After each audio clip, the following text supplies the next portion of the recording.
Welcome all of in my YouTube channel. आज discussion करेंगे झारखंड की जलवायु के बारे में। जो आपको मैप में देखने के लिए मिलेगा, महाद्वीपीय प्रकार की जलवायु, उप महाद्वीपीय प्रकार की जलवायु, डेल्टा प्रकार की जलवायु, सागर प्रभावित प्रकार की जलवायु, आर्द्र वर्षा जलवायु, तीव्र एवं सुखद प्रकार की जलवायु और शीत वर्षा प्रकार की जलवायु। तो ये टोटल हो जाते हैं 7 प्रकार की जलवायु। लेकिन इससे पहले हम लोग डिस्कशन करेंगे झारखंड की ऋतुओं के बारे में। जो देखिए टोटल हो जाते हैं 3: ग्रीष्म ऋतु, वर्षा ऋतु और शीत ऋतु। सबसे पहले आप देखिएगा तो यहाँ पर झारखंड की जलवायु हो जाती है उष्णकटिबंधीय मानसून जलवायु। ये झारखंड में उष्णकटिबंधीय मानसून जलवायु आपको देखने के लिए मिलेगा। लेकिन उससे पहले जैसे मैंने आपको कहा था कि हम पहले डिस्कशन करेंगे ग्रीष्म ऋतु, वर्षा ऋतु और शीत ऋतु का। तो देखिए सबसे पहले हम लोग डिस्कशन करते हैं ग्रीष्म ऋतु का। ग्रीष्म ऋतु मार्च से मध्य जून तक आपको देखने मिलेगा झारखंड में, और सबसे ज्यादा गर्म वाला महीना हो जाता है मई का महीना। आप देखिए मैप में सबसे ज्यादा गर्म स्थान हो जाता है जमशेदपुर, उसके बाद दूसरे स्थान पे आता है धनबाद। ये दोनों पॉइंट को आप जरूर याद रखिएगा। देखिए इस मई के महीने में ही तड़ित झंझा युक्त वर्षा भी होती है, जिसे कहा जाता है आम्र वर्षा। और आप याद रखिएगा मासिक औसत तापमान हो जाता है 29 डिग्री सेल्सियस से लगभग 45 डिग्री सेल्सियस तक ग्रीष्म ऋतु में झारखंड का तापमान। आगे देखिएगा तो ये है वर्षा ऋतु। वर्षा ऋतु देखिएगा जैसे ही मध्य जून में समाप्त हो जाता है ग्रीष्म ऋतु, ठीक वैसे ही मध्य जून से अक्टूबर तक आपको देखने मिलेगा झारखंड में वर्षा ऋतु। ये देखिएगा ये दक्षिण पश्चिम मानसून के जरिए झारखंड में वर्षा होती है, जिसकी 2 शाखाएं हैं, बंगाल की खाड़ी और अरब सागर। और देखिए इस बंगाल की खाड़ी के जरिए ही सबसे ज्यादा झारखंड में बारिश भी होती है। वार्षिक औसत वर्षा देखा जाए तो यह हो जाती है 140 सेंटीमीटर। और यह सर्वाधिक वर्षा स्थान आपको झारखंड में देखने को मिलेगा नेत्रहाट। तो मैप में देखिए वो आपको लातेहार जिला में मिल जाएगा नेत्रहाट। देखिए मैंने यहाँ पर दिखाया हुआ है नेत्रहाट को। अब बात करते हैं जिला के बारे में जहाँ पर सर्वाधिक वर्षा होती है, तो वह जिला हो जाता है हजारीबाग। मैप में देख लीजिए इसे भी, ये हो जाता है हजारीबाग जिला। आगे देखिएगा तो ये हो जाता है शीत ऋतु।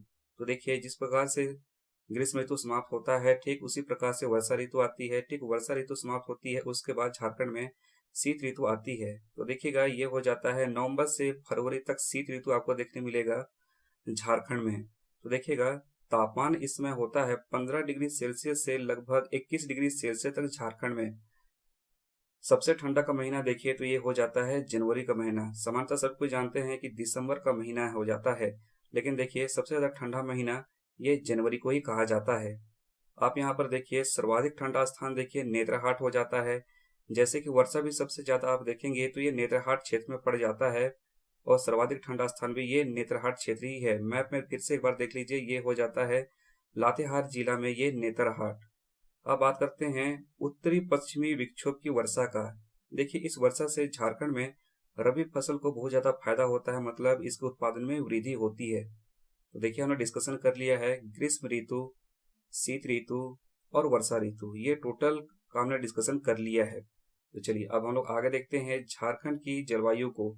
जो मैंने आपको बताया था टोटल है 7 प्रकार की, जिसमें सबसे पहले देखिएगा ये हो जाता है महाद्वीपीय प्रकार की जलवायु। मैप में देखिए वो कौन कौन से जिले में आपको देखने के लिए मिलेगा। तो देखिए सबसे पहले गढ़वा, पलामू और चतरा जिला में आपको देखने के लिए मिलेगा। उसके बाद में आपको देखने मिलेगा हजारीबाग और गिरिडीह का बिल्कुल ही मध्य भाग में आपको देखने मिलेगा। उसके बाद संताल परगना के क्षेत्र में भी देखने मिल जाएगा, देवघर, दुमका और गोड्डा में। तो देखिए ये हो जाता है देवघर जिला, ये हो जाता है दुमका जिला और ये गोड्डा जिला। तो लेकिन देखिएगा यहाँ पर दुमका जिला में केवल उत्तरी भाग में आपको देखने के लिए मिलेगा। देखिए इस प्रकार की जलवायु की जो विशेषता हो जाती है इसे भी देखेंगे। तो इस क्षेत्र में ठंडे के मौसम में अधिक ठंडा लगता है, ठीक उसी प्रकार से गर्मी के मौसम में भी अधिक गर्मी आपको देखने मिलेगा इस क्षेत्र में। अगला देखिएगा उप महाद्वीपीय प्रकार की जलवायु को। तो देखिए इसे भी मैप में कहाँ कहाँ मिलेगा। ये मिलेगा लातेहार के पूर्वी भाग में, और हजारीबाग और चतरा के दक्षिणी भाग में आपको देखने मिलेगा। फिर आप देखिए बोकारो, धनबाद, जामताड़ा और दुमका क्षेत्र में आपको देखने के लिए मिलेगा। लेकिन देखिए टोटल दुमका में देखने नहीं मिलेगा, ये केवल आपको पश्चिम और दक्षिण क्षेत्र में देखने के लिए मिलेगा। तो देखिए इसकी विशेषता जो हो जाती है लगभग ये महाद्वीपीय प्रकार की जलवायु के समान ही हो जाती है, लेकिन थोड़ा थोड़ा इसमें अंतर हो जाता है। तो देखिए वो अंतर हो जाता है, वर्षा में अपेक्षा से अधिक बारिश हो जाता है इस क्षेत्र में, और ठीक उसी प्रकार से तापमान में भी आपको कमी देखने के लिए मिलेगा, अपेक्षा से ज्यादा कम। तो देखिए ये हमने डिस्कशन किया महाद्वीपीय प्रकार और उप महाद्वीपीय प्रकार की जलवायु का, जो थोड़े थोड़े अंतर में हमें देखने के लिए मिलते हैं इन दोनों जलवायु में। अगला देखिएगा ये हो जाता है डेल्टा प्रकार की जलवायु। तो देखिए ये जो डेल्टा प्रकार की जलवायु है इसे याद रखना बहुत ही आसान हो जाता है, क्योंकि ये झारखंड के दो जिलों में आपको देखने मिलेगा, साहिबगंज और पाकुड़ जिला में।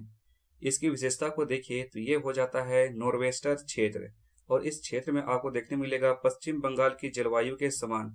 तो भला ऐसा क्यों है कि ये पश्चिम बंगाल की जलवायु के समान आपको देखने मिलेगा साहिबगंज और पाकुड़ जिले में? तो मैंने आपको एक वीडियो में बताया था, जो मैंने बनाया है झारखंड के पड़ोसी राज्य से संबंधित वीडियो।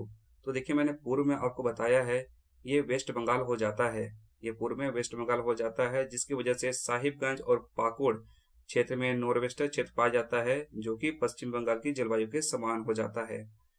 तो आइए अगला देखते हैं, ये हो जाता है शीत वर्षा प्रकार की जलवायु, जो आपको देखने मिलेगा लोहरदगा और गुमला क्षेत्र में आपको देखने के लिए मिल जाएगा। साथ ही साथ मैंने यहाँ पर नहीं दिखाया है, ये लातेहार के पश्चिमी क्षेत्र में भी लगभग आपको देखने मिल जाएगा ये शीत प्रकार की जलवायु। तो देखिए इसकी विशेषता हो जाती है, यह क्षेत्र में सर्वाधिक वर्षा वाला क्षेत्र भी हो जाता है, क्योंकि इसी क्षेत्र में आपको देखने मिलेगा नेत्रहाट क्षेत्र लातेहार जिला का। दूसरा पॉइंट देखिएगा, ये ग्रीष्म काल में भी शीतल बना रहता है, मतलब यहाँ पर ठंडक बना हुआ रहता है, आपको यहाँ पर ठंडक का अनुभव जरूर होगा। देखिए तीसरा पॉइंट हो जाता है शीत ऋतु में तापमान फ्रीजिंग पॉइंट से भी कम चला जाता है। यह देखिए हिमांक जो है इसका शीत ऋतु में बहुत ही कम चला जाता है। अगला देखिएगा तीव्र एवं सुखद प्रकार की जलवायु, जो आपको हजारीबाग क्षेत्र में देखने के लिए मिलेगा और रांची क्षेत्र में देखने के लिए मिलेगा, लेकिन देखिएगा इसका केवल पठारी भाग में आपको देखने के लिए मिलेगा तीव्र एवं सुखद प्रकार की जलवायु। साथ ही साथ देखिए रामगढ़ का कुछ क्षेत्र में भी आपको देखने के लिए मिल जाएगा इस प्रकार की जलवायु। तो देखिए इसकी विशेषता हो जाती है, ये ऊंचे भूभाग के कारण इस क्षेत्र में आपको तापमान में कमी देखने के लिए मिलेगी, और ये तीव्र एवं सुखद प्रकार की जलवायु है, झारखंड में अन्य किसी क्षेत्र में भी नहीं पाई जाती है। ये भी एक विशेषता हो जाती है, जिसे मैंने यहाँ पर दिखाया नहीं है आपको। अगला देखिएगा ये हो जाता है आर्द्र वर्षा प्रकार की जलवायु, जो आपको देखने के लिए मिल जाएगा पश्चिमी सिंहभूम और सिमडेगा जिला में, लेकिन देखिएगा ये मध्य भाग और पश्चिमी क्षेत्र में केवल आपको देखने मिलेगा आर्द्र वर्षा प्रकार की जलवायु। तो देखिए इसकी विशेषता हो जाती है, यहाँ पर मानसून की दोनों शाखाओं से बारिश होती है, और वो दोनों शाखा हो जाते हैं बंगाल की खाड़ी और अरब सागर शाखा। तो ये भी बहुत ही इंपॉर्टेंट हो जाता है, एग्जामिनेशन के लिए ये पूछा जा सकता है। अगला देखिएगा, अगला हो जाता है सागर प्रभावित प्रकार जलवायु। तो देखिए ये आपको देखने मिलेगा सरायकेला खरसावां जिला, पूर्वी सिंहभूम जिला और पश्चिमी सिंहभूम जिला में, लेकिन देखिए पश्चिमी सिंहभूम जिला का केवल पूर्वी भाग में देखने के लिए मिलेगा यह जलवायु। तो देखिए इसकी विशेषता हो जाती है, ये क्षेत्र भी नॉर्वेस्टर प्रभावित क्षेत्र हो जाता है, जिस प्रकार से डेल्टा प्रकार की जलवायु में हमने देखा था। दूसरा पॉइंट देखिएगा, यहाँ मानसून से पहले आपको देखने के लिए मिल जाएगा तड़ित झंझा, और ग्रीष्म ऋतु में सर्वाधिक वर्षा इसी क्षेत्र में सबसे अधिक होती है। तो इस प्रकार हमने डिस्कशन किया झारखंड में 3 ऋतुओं का, ग्रीष्म ऋतु, वर्षा ऋतु, शीत ऋतु, और साथ ही साथ झारखंड की जलवायु का, जो टोटल हो जाते हैं 7। तो ऐसी वीडियो आप पाने के लिए मेरे चैनल को सब्सक्राइब कीजिए और बेल आइकन को दबाना बिल्कुल ना भूलें, ताकि नोटिफिकेशन आपको मिलता रहे। Thank you for watching, have a nice day all.